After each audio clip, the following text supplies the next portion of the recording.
Ya, Assalamualaikum warahmatullahi wabarakatuh. Terima kasih kepada para peserta webinar yang telah mengikuti hari ini. Baiklah, saya akan men-share tentang masalah toxic parents, tipe dan risiko dalam keluarga. Ya,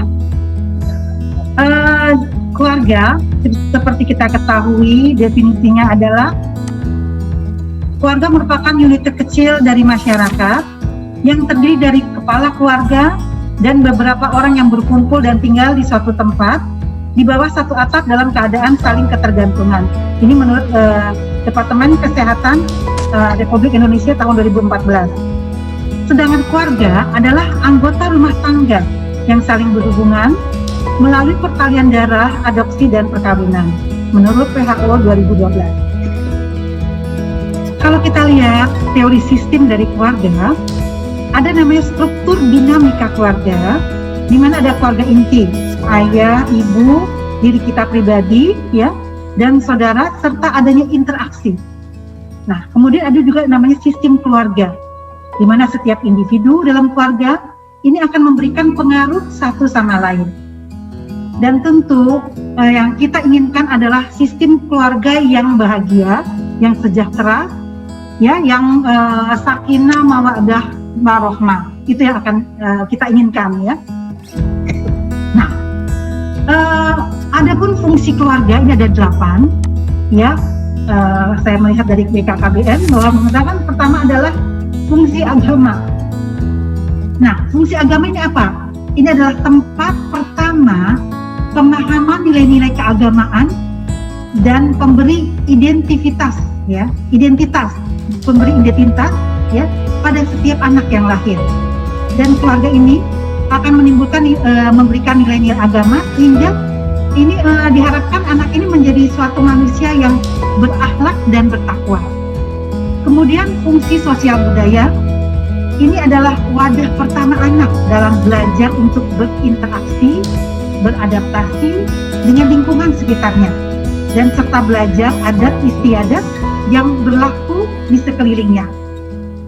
Fungsi keluarga cinta dan kasih sayang. Nah, cinta kasih ini merupakan suatu komponen penting dalam pembentukan karakter anak.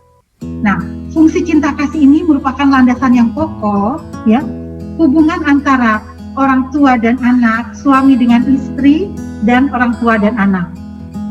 Kemudian fungsi keluarga yang selanjutnya adalah fungsi dari perlindungan.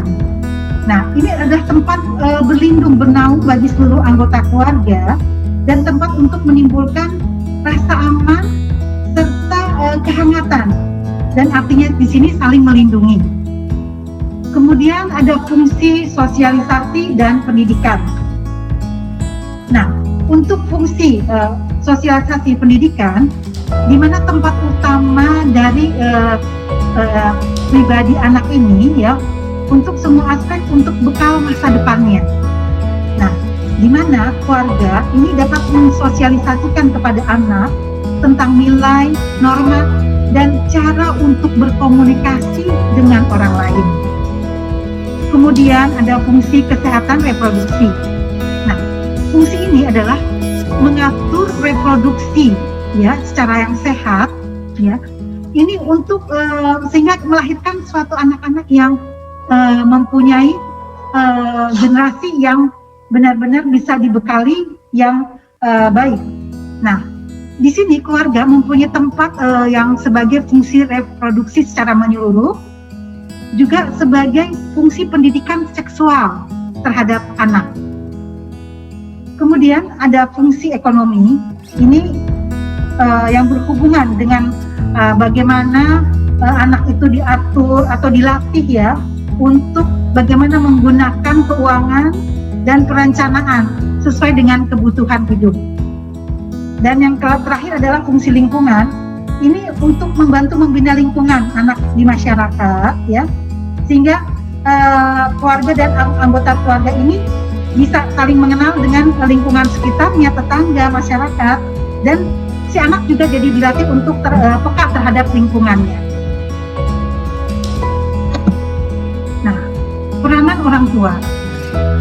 peranan orang tua ini sebenarnya ada 3 dimensi yang sangat penting, adalah dimensi kognitif, dimensi afektif, dan dimensi psikomotor. Di mana dimensi kognitif ini adalah, ini sebagai kita melatih anak untuk sehingga si anak ini mampu untuk menyerap ilmu pengetahuan yang diajarkan, dan hal ini juga berkaitan dengan kemampuan intelektual anak dan taraf kecerdasan anak. Untuk dimensi afektif, ini si anak ini diberikan suatu kemampuan untuk merasakan dan menghayati apa-apa yang diajarkan yang telah diperoleh dari aspek kognitifnya, sehingga timbul motivasi untuk mengamalkan dan melakukan apa-apa yang telah dimilikinya. Dan yang ketiga adalah dimensi psikomotor, yaitu kemampuan untuk anak merubah sikap dan perilaku yang sesuai dengan ilmu yang dipelajarinya sebagai aspek kognitif dan aspek afektif. Ya, toxic parent yang akan kita kemukakan pada hari ini, di mana kita sering mendengar toxic parents ya, kita membaca sekarang ini apa sih sebenarnya toxic parents? Ya, toxic parents itu adalah orang tua yang kurang dalam menyediakan kebutuhan emosional, kenyamanan, dan kesejahteraan terkait kehidupan rumah tangga kepada masing-masing anggotanya. Toksik kita tahu bahwa itu adalah suatu racun. Nah, ini akan berbahaya bagi tahap pertumbuhan dan perkembangan anak, di mana akan menimbulkan suatu trauma psikologis dan rasa sakit yang berkelanjutan. Jadi kalau pada anak ini, trauma itu akan selalu terekam ya, terutama makin dini usianya, ini untuk daya rekamnya ini semakin tajam ya, sehingga menimbulkan rasa sakit tadi yang berkelanjutan ya, ego lakunang ya. Nah, sebenarnya konsep dasarnya apa? Di sini adalah adanya suatu disfungsional pada keluarga ya, keluarga yang disfungsional. Jadi keluarga yang memiliki masalah dalam kualitas hubungan antar keluarga interpersonalnya, baik juga sebagai pertumbuhan individunya juga terganggu, dan sistem pemeliharaan di antara anggota keluarga berupa kelekatan ya, jadi keterikatan dan keseimbangan harmoni dan kemampuan dalam menangani masalah yang saling bertentangan ya, yaitu konflik. Tentu yang sangat diharapkan adalah good parenting skills, yaitu kebutuhan akan pengasuhan ya yang baik. Lingkungan keluarga disfungsional ya, kita bisa melihat apa? Sebagai orang tua, adanya suatu orang tua yang kasar, kemudian juga bisa ada pengendalian ketat atau kaku dalam otoritas dari induk. Kemudian juga bukan hanya kasar, orang tua juga lemah, atau juga bisa karena gangguan kepribadian pada anggota keluarga, bisa pada ibu, ayah, atau anak ya. Juga bisa anak yang sakit atau cacat dalam keluarga, dan juga bisa karena kejadian hidup yang tak menyenangkan. Juga ada sifat yang insecure ya dalam kelekatan keluarga sehingga dingin ya, dan dinamika generasi disfungsional sebelumnya mungkin bisa terjadi pada orang tua yang memang sebelumnya dia juga mendapat perlakuan seperti ini. Nah, ada stabilitas sistemik dan ketidakstabilan. Nah, kalau kita bisa dilihat di sini, adanya faktor resiko yang bisa terjadinya toksik, dan ada juga yang sebagai pelindung protektif. Nah, untuk faktor yang resiko tinggi, kita tahu bisa dilihat sini bahwa gaya hidup masyarakat perkotaan yang individualistik ya, lebih egois ya, lebih mementingkan diri sendiri. Juga ada perkembangan teknologi seperti gadget yang tak terkontrol, di mana untuk berkomunikasi jadi agak kurang, sehingga karena masing-masing individu dalam rumah itu selalu memperhatikan gadgetnya. Kadang-kadang di ruang makan, di ruang TV, semua pakai gadget, sehingga untuk komunikasi jadi lebih terbatas ya. Atau juga mungkin orang tua yang multitasking. Jadi di mana orang tua lebih banyak misalnya juga di luar rumah ya, sehingga untuk ke dalam rumahnya ini waktu, kualitas dan kuantitasnya ini berkurang. Atau juga seperti faktor resiko yang tinggi itu adalah extended family, ya, yaitu timbulnya multi parenting. Jadi misalnya seperti gini, contohnya misalnya anak karena orang tua kerja, ayah ibu kerja, mungkin anak dititip di kakek atau neneknya, sehingga apa? Si anak ini melihat model peran ya orang tua ya dengan kakeknya mungkin berbeda, sehingga dia ada suatu kebingungan mana yang mesti dia menjadikan suatu contoh model atau peran tertentu. Ya, banyak sekali ya, jadi multi parenting. Atau juga adanya depresi maternal. Mungkin ini terjadi si ibu ya, ketika dia sebelum hamil, atau ketika dia dalam keadaan hamil, ataupun setelah dia melahirkan. Ya, banyak istilah baby blues ya yang kita temukan akhir-akhir ini, ya. Ini menjadikan suatu high risk ya. Atau juga adanya suatu simptom kecemasan yang memang karakter atau memang dari kedua orang tuanya, ya. Kemudian ada faktor protektif, yaitu perlindungan, di mana di sini dibutuhkan komunikasi yang baik antara anggota keluarga, ya. Semakin baik komunikasi ini, semakin melindungi, ya, untuk terjadinya toxic parents ini. Dan juga ada apa? Kepedulian, kasih sayang di antara anggota keluarga. Dan juga tidak memberikan labeling anak nakal. Jadi setiap anak melakukan kesalahan dicap nakal. Jadi si anak ini terekam bahwa dia tuh benar-benar nakal, ya. Jadi setiap ini di mana nakal, kamu nakal. Jadi ini suatu apa ya, yang berulang, yang negatif. Ini yang terekam dari anak, ya. Nah, yang paling dibutuhkan tadi seperti yang saya sebutkan adalah kebersamaan.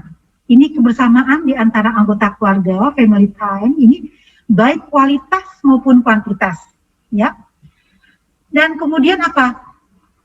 Suatu expressiveness ya. Jadi di mana orang tua memberikan suatu penghargaan ketika anak-anak ini mencapai sesuatu hal yang baik dalam segi perilaku, baik itu dalam prestasi akademik ataupun prestasi di luar akademik.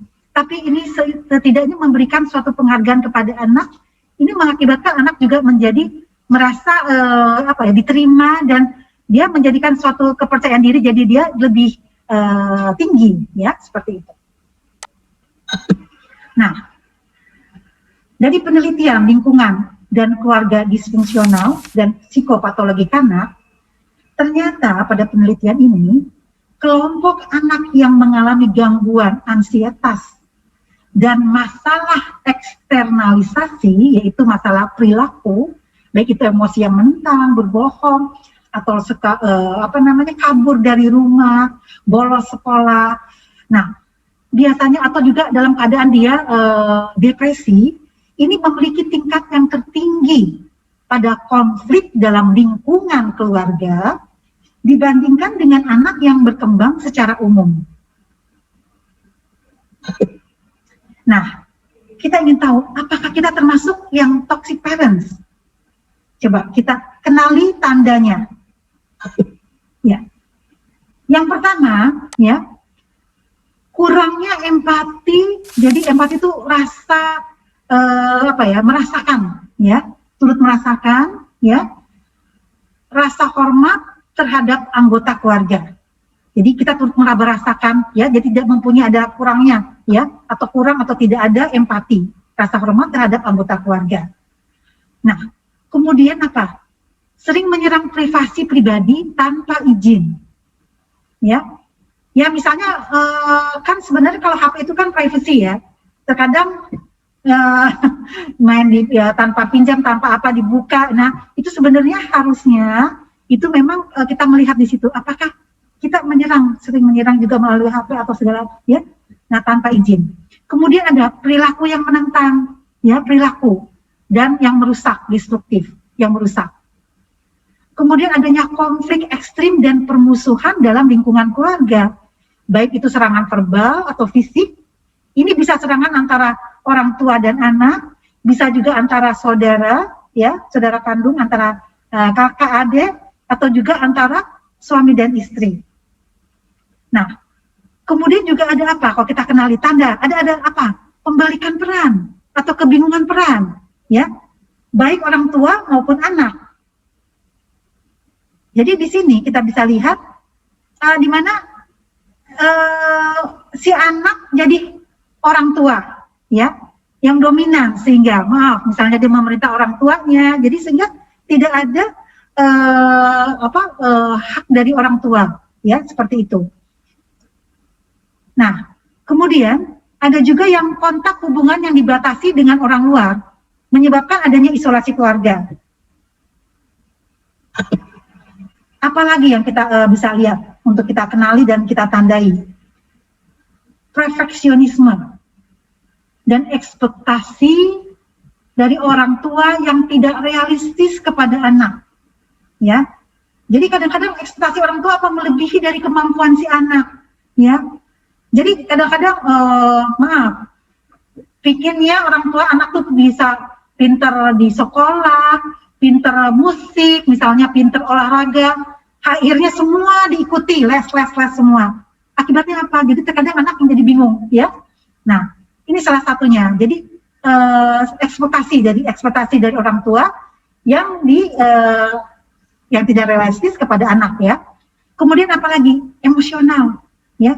Bisa itu suatu pelecehan verbal, perilaku, ejekan, dan menyalahkan tiap anggota keluarga. Juga menahan ucapan dan emosi, sehingga ini tidak membiarkan anak untuk berpendapat, dan tidak peka terhadap emosi kesedihan dan kebahagiaan dari si anak. Kemudian juga bisa kita kenali kita tandai, yaitu ini menggunakan anak sebagai senjata melawan satu sama lain, sebagai sikap balas dendam. Ya. Dan kalau kita lihat di sini tadi faktor risikonya, ya, perilaku negatif orang tua, yaitu yang penyalahgunaan zat, alkohol, atau kekerasan dalam rumah tangga, dan kekerasan fisik dan seksual, yang ini yang sering dilihat oleh si anak di dalam rumah tangga. Kemudian tadi ya, ekspektasi orang tua, jadi tekanan terhadap pencapaian tinggi prestasi anak. Kemudian apa? Adanya peristiwa hidup yang stres, ya. Adanya perceraian orang tua, krisis dalam rumah tangga, mungkin juga sebagai single parent, sehingga semua tugas-tugas harus dibebani oleh misalnya seorang ibu sendiri atau seorang ayah sendiri. Kemudian adanya minim dukungan sosial, akibatnya apa? Sikap posesifnya, konservatif, minim apresiasi, dan juga penelantaran, atau juga bisa membanding-bandingkan, ya. Nah, untuk tipe orang tua yang toksik, ini adalah keluarga yang konflik kronis. Jadi keluarga yang tidak memadai dan akhirnya apa? Menelantarkan. Ada juga mungkin karena rumah tangga yang patologis. Keluarga pecandu, alkohol, agresif, verbal, dan fisik, ya. Atau juga yang tipe orang tua yang rumahnya tangganya memang kacau. Jadi keluarga yang penuh masalah, manipulatif, dan juga ada rumah tangga dominan penurut. Nah, di mana keluarga yang posesif mengarahkan hidup anak, ya.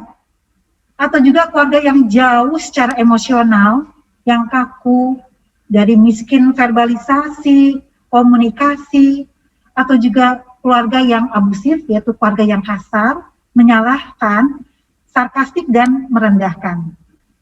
Nah, ini adalah tipe-tipe dari orang tua toksik. Nah, apa dampak pada anak dan remaja, ya, jika orang tua toksik? Pertama adalah self-esteem-nya rendah, tidak pede, perasaan sangat bergantung pada orang tua. Kemudian apa? Yang kedua adalah rasa terisolasi, tidak nyaman, tidak aman, sehingga kehilangan kepercayaan pada orang lain. Dan ini akibatnya apa? Si anak jadi sulit untuk membangun persahabatan karena ketidakpercayaannya. Kemudian apa? Ada lagi dampak pada anak dan remaja, itu rasa cemas, ya, bersalah, dia sangat sensitif, adanya rasa putus asa, penolakan, ya, selalu merasa ada terjadi penolakan dan tidak berdaya. Dan juga bisa terjadi adalah tidak konsentrasi dan anak ini menjadi impulsif, ya. Jadi perilakunya ini bisa menjadi menentang, ya, dan tidak konsentrasi. Dan ini masalah emosi perilaku ini kadang-kadang bertindak tanpa dipikir. Akibatnya apa? Sering terjadi pelanggaran hukum, ya, dan tanpa batasan. Nah, untuk itu inilah tadi sekedar dari saya tentang informasi toxic parents, ya. Nanti dari narasumber yang lain cara mengatasinya bagaimana, ya. Saya rasa demikian dari saya. Terima kasih. Wassalamualaikum warahmatullahi wabarakatuh. Waalaikumsalam warahmatullahi wabarakatuh. Terima